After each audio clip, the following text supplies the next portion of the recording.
अफीदूना जज़ाकल्लाहु खैरा। सईदी, हम बच्चे अपने अंदर से जिद की आदत कैसे खत्म करें?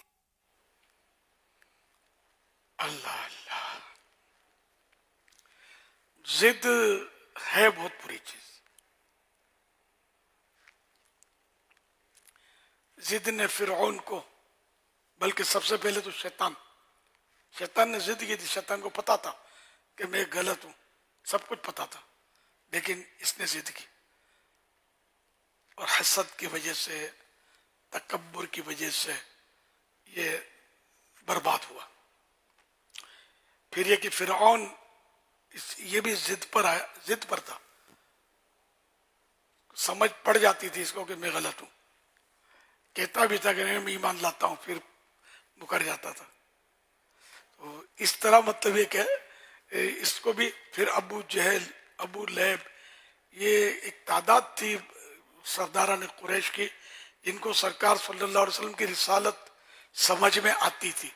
लेकिन इस तरह के कुफ्फार पाए जाते हैं कि जो मतलब जिद की वजह से अपनी कौम से शर्मा कर ये अपने कुफ्र पर अड़े रहे और बर्बाद हो गए।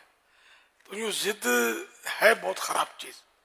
खैर उनकी जिद तो ज़ाहिर इनको जहन्नम मिलेगी, लेकिन हम देखा जाए तो आम आदमियों में भले दुनियावी मामलात में जिद होती है, लेकिन बारहा ये जिद इनको नुकसान पहुंचाती है। इस तरह यह बच्ची के अब्बू समझा रहे थे कि तुम्हें जुकाम हुआ है, फिर भी तुम कहती हो मुझे आइसक्रीम खानी है। तो बॉडी कर रही थी, जिद कर रही थी कि नहीं मैं खाऊंगी। ये बड़ा भाई आया इनका, ये जो खाका बताया गया अरबों का, तो उसमें तो ये उसने भी गालिबन समझाया इसको कि हमको जिद नहीं करनी चाहिए, अब्बू जैसे कहते कर लेना चाहिए। लेकिन खैर वो बच्ची ना मानी और आइसक्रीम इसके अब्बू को दिलानी पड़ी। तो फिर इसने पूछा कि हम बच्चे ये जिद से कैसे मतलब निकलें। जिद अब ये क्या है, तो मतलब एक नॉर्मल चीज है। जिद बच्चों में अमूमन पाई जाती है और ये समझते नहीं है, जिद पे लगे रहते हैं। अब बाद औक़ात बड़े होकर इसमें बेहतरी आ भी जाती है। दोबारा लेके जिनको बड़े हैं, समझदार हैं, तो उनको तो जिद बेजा जिद नहीं करनी चाहिए। जैसे बाज होते हैं कि ऐसे जिद्दी होते हैं कि हाँ भी मेरी ना भी मेरी, हाँ निकल गई मुंह से, बड़ी कर गए कि अब बस हाँ ये दुनिया इधर की उधर जाए, मैं जो कहता हूँ वही सही है। ये खुद राय भी कहते हैं इसको, अपनी राय पर इतना एतमाद, अड़ी कर जाना।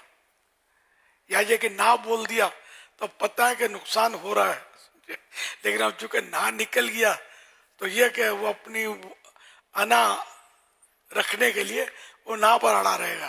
तो यूं हाँ भी मेरी ना भी मेरी, तो ये नहीं होना चाहिए। जो सही है वो मेरा, गलत है वो मेरा नहीं, ये होना चाहिए। खुद मा सफा दाड़ मा कदर, खुद मा सफा दाड़ मा कदर। अच्छा है वो ले ले, जो अच्छा नहीं है उसको तर्क कर दे। ये फारसी अरबी मकूल है। तो इस तरह मतलब ये क्या होना ये चाहिए कि अच्छा है वो लिया जाए, और जो अच्छा नहीं है उस पर खामा का जिद करके अपना और दूसरे का ना वक्त सर्फ करे ना नुकसान। तो यूं मतलब ये देखे जिद अच्छी नहीं है, अच्छी चीज नहीं है। सल्लु अलल हबीब सल्लल्लाहु अलैहि हमारे यहाँ क्या घर